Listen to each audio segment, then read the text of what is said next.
Hey gamers, today we're going to go over Dairyman. Let's check it out.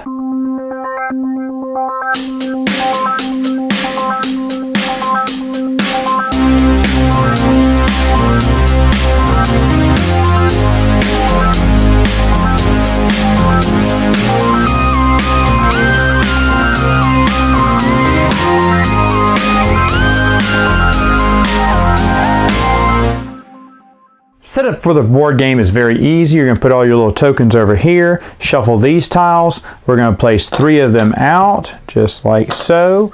And then you're going to have each player roll all of these dice. And what they're trying to do, they're trying to get sets of 10. So the first time, let's say I rolled, as you can see, there's lots of 10s I could have.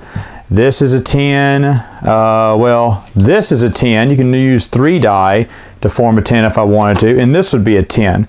So right now, I could have 30 points right there. With 30 points, I can stop right there. I can claim this card, or I can roll again. If ever I want to roll more, I have to roll a 10, which as you can see is impossible with only one 6-sided die.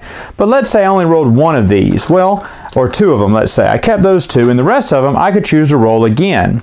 Now the benefits of rolling again, of course, to get more points, which in that case I got extremely lucky and got 30, so I'd probably stop there. But let's say I had just rolled 1 of these. Well, then I'd have to roll the rest of them or choose to stop. So I'd either have 10 points or try again. So let's say I try again. Well, that one got away, but there it is. So we got a 5, here we go, a 6, 2 and 2. So that's another 10. Now at this point I have yet another choice.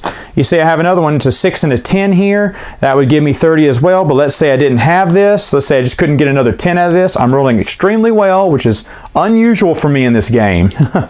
I could have a choice to go one more time. This is kind of push your luck. Now I don't have to if I don't want to. With 20 points I could have just picked that one. As you saw I had 30, but let's just say I didn't roll another 10. So if you wanted to roll for a 3rd time and I was able to get 10, which of course in this case I wasn't, then I would bust and I would get nothing. Now when you bust, you do get one of these -5 points, which allow you to roll an extra red die only on your turn. So it just basically gives you an extra way to get a 10, number 10, and catch up with the other players. Remember, you're at -5 for the rest of the game. And of course there are 4 of these red dice, and of course 5 of these, so you may have to get some more red die if people keep running into debt here. But most times people aren't going to bust that many times after the first time. Anyway, if I was able to be successful and get the number 3 spot, I would get one of these little freeze tokens. Now a freeze token is very neat because while rolling my die, I could freeze one of the values of a die for the next round. So if I wanted to, I could freeze that 5 or freeze whatever number I wanted to, and I wouldn't have to re-roll it when I'm going to the next barn. Another thing you can use freeze token die on is, as you see, if you were to claim one of these, for how many points you would use. And by the way, if I had only had 20 points and I were to buy this one, well, I couldn't buy that one. And you don't get change left over from any of your points. And you won't always have these numbers out there. They'll be anywhere between 10 to 30, but I could have, you know, 2 30s out there. As you see in the top corners of these, you see little tokens here. We see a little yellow one, which says yellow 4. As you notice, one of the die you're rolling is yellow. If I happen to roll a 4 on that turn, then I could use just this die alone to use it on here. Now if I end my turn successfully, let me see, there's a 10. And let's say that's all I want to do. I want to stop right there. So with 10 I could pick up this one, and with that 4 I could utilize it and flip this card over. Instead of 20, I turn that milk into cheese and I have 25 points. So it basically increases my points. Now for the rest of these do different things in the game here. If I were to add, you know, get one of these freeze tokens, I could apply this freeze token to, let's say, the 10, flip it over. Well, now it's still worth 10. I made it into ice cream, but I get to re-roll all of my 1s if I want to. That's really nice.